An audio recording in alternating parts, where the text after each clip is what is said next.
안녕하십니까. 대치동 스카이 입시교육 인문논술 팀장 장승래입니다. 오늘은 연세대학교 기출문제 두 번째 시간으로서요. 연세대학교 인문논술의 특징이라고 한다면 두 가지를 꼽을 수 있겠는데요. 첫째는 통합교과형 학습을 통한 다면적 사고, 이 다면적 사고가 어떤 식으로 원고지에 쓰여져야 하는지 이 부분을 살펴볼 거고요. 또 다른 학교 같은 경우에는 통논술입니다. 그래서 통논술 속에서 개요 잡고 그 서술만 하면 됐는데, 연세대학교는 문제가 세분화되어 있습니다. 그 세분화된 문제가 또 한 문제라고 하기보다는 그 한 문제 속에 몇 가지 문제가 숨어 있다라는 거, 그 문제 순서대로 쓰시는 방법, 이런 것들을 어떤 식으로 원고지에다 옮겨야 될지, 이런 것들을 같이 살펴볼 건데요. 어떤 식으로 다면적 사고를 통해서 원고지에다 쓸지 한번 기출문제 두 번째 시간을 가지면서 풀어보도록 하겠습니다. 자, 두 번째 시간에 1-2인데요. 지문 A의 화자와 제시문 다의 화자의 내면적 변화를 세계 시민주의 관점에서 비교 분석하시오. 자, 비교하고 분석하라고 했습니다. 공통점과 차이점을 찾아내고 분석을 하는 겁니다. 제시문 다의 화자. 이 제시문 다의 화자 나는요, 어떤 사람이었냐면 조선족이었습니다. 그래서 조선족이었는데 이 사람은 한국인도 아니고 중국인도 아닌, 그래서 어떤 감정이 묘하게 꺾일 수밖에 없었던 사람이었다. 그래서 그 속에서 내가 열심히 살아보려고 했지만 이 문화에도 속할 수 없었고 저 문화에도 속할 수 없었던 바로 화자입니다. 자, 제시문 A는 어떤 사람이냐? 국철을 타고 앉아가다가 문득 알아들 수 없는 말이 들려 살피니 아시안 젊은 남녀가 건너편에 앉아있었다. 외국인인가 봅니다. 늦은 봄날 더운 공휴일 오후 나는 잡무하러 사무실에 나가는 길이었다. 저들이 무엇 하려고 국철을 탔는지 궁금해서 쳐다보면 서로 마주보며 떠들다가 웃다가 귓속말 할 뿐 나를 쳐다보지 않았다. 신경 쓰지 않았다.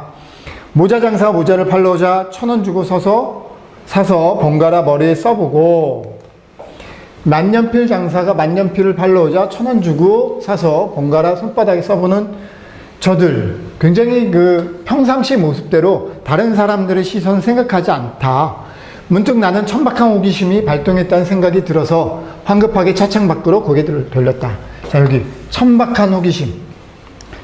천박한 호기심이 뭐겠습니까? 이 화자가 말하는 다른 외국인들이라고 해서 괜히 그들을 평가하거나 우리와 비교한다거나 이랬던 생각, 그 호기심, 그걸 갖다가 천박한 호기심이다, 우리와 다른 사람이다 라고 생각했던 그 생각, 그것이 바로 천박한 호기심이었다. 국철은 강가를 달리고 너울거리는 수면 위에는 깃털 색깔이 다른 새 여러 마리가 물결을 타고 있었다. 나는 아시안 젊은 남녀와 천연하게 동승하지 못하고 있어 낯짝 부끄러워졌다. 낯짝 부끄러워졌다. 이 천박한 호기심 때문에 낯짝 부끄러워졌다. 국철은 회사와 공장에 많은 노선을 남겨두고 있었다. 저희들도 일자리로 돌아가는 중이지 않을까. 자, 지금 제시문 A의 화자는요, 나와 다르다. 외국인들은 제시문 A의 화자는 외국인과 한국 사람, 화자, 한국인 이렇게 하죠. 한국인은 서로 다름을 인정을 했습니까? 인정하지 못한 겁니까? 서로 다르다라는 생각을 하고 있는 거죠. 근데 서로 다르다라고 생각한 이 부분이 바로 천박한 호기심이다. 즉, 보편적 세계 시민주의에 의하면 모든 사람들은 우리가 한국에서 태어난 이유는 한국에서 태어난 우연일 뿐이다. 그렇기 때문에 인간 공동체로 본다면 이 인간 공동체라는 하나의 전제 조건 속에서 본다라면 나는 외국인이 무엇을 할까라고 쳐다본 그 호기심이 바로 천박한 호기심이었고, 여기 낯짝, 바로 이 천박한 호기심이 낯짝 부끄러움이다. 이렇게 표현을 했습니다. 자, 제시문 다는 저번 시간에 읽었기 때문에 넘어가도록 하겠습니다. 자, 제시문, 지문 A에서 화자와 제시문 다의 화자의 내면적 세계 변화는, 제시문 다에서는 소수문화, 조선족이다라는 소수문화와 또 지문 A에서는 주류문화에 소속된 사람, 이게 이제 지문 A의 화자죠. 선입견과 편견이라는 이 선입견과 편견. 그래서 개 중에 가장 무서운 개가 선입견, 편견이다라고 했는데 그 선입견과 편견이 바로 천박한 호기심이다. 보편적 가치를 강조하는 세계 시민주의를 지향하는 태도를 보인다.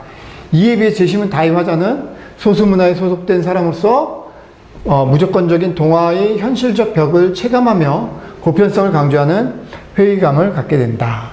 자, 우리 문화의 그 세 가지 특성이 있습니다. 문화의 특성 세 가지. 첫째는 동화가 있고요. 둘째는 융합이 있고요. 셋째는 병존이 있는데요. 동화는 A라는 문화와 B라는 문화가 합쳐져서 A나 또는 B로 가는 문화를 동화라고 하고요. 융합은 A와 B라는 문화가 합쳐져서 C라는 문화가 나타나는 것을 융합이라고 하고, 병존은 A라는 문화와 B라는 문화가 합쳐졌을 때 A도 살아있고 B도 각각의 문화적 특성을 갖고 있는 상태, 이걸 병존이라고 합니다. 그런데 지금 제시문 다의 나는요, 제시문 다의 화자는 동화되지 못한 현실, 이 부분에 대해서 회의감을 갖고 있다라는 부분이죠. 이 부분. 자, 이런 변화가 어떤 식으로 다른지 비교 차이점을 살펴보는 거. 세계 시민주의다라는 부분에서는 분명히 같겠습니다. 하지만 그 보편적 세계 시민주의냐, 특수적 세계 시민주의냐, 내가 저 사람과 똑같은 인간애를 갖고 있느냐, 인간이다라는 공동체 요 선상에서 생각을 하느냐, 그렇지 않느냐, 이 차이가 되겠죠.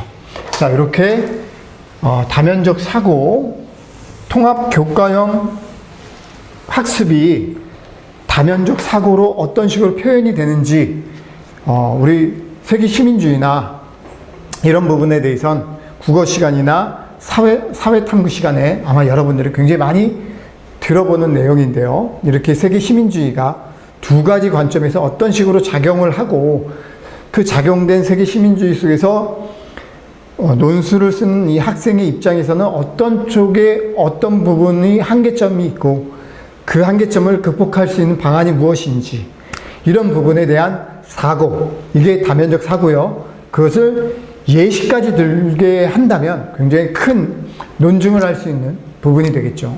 이런 부분을 여러분들이 오프라인과 온라인 선상에서 저와 함께 같이 해 나가는 것입니다. 자, 이렇게 해서 두 번째 문제까지 살펴봤습니다. 다음 시간에는 남아있는 세 번째 문제를 또 살펴보도록 하겠습니다. 수고하셨습니다.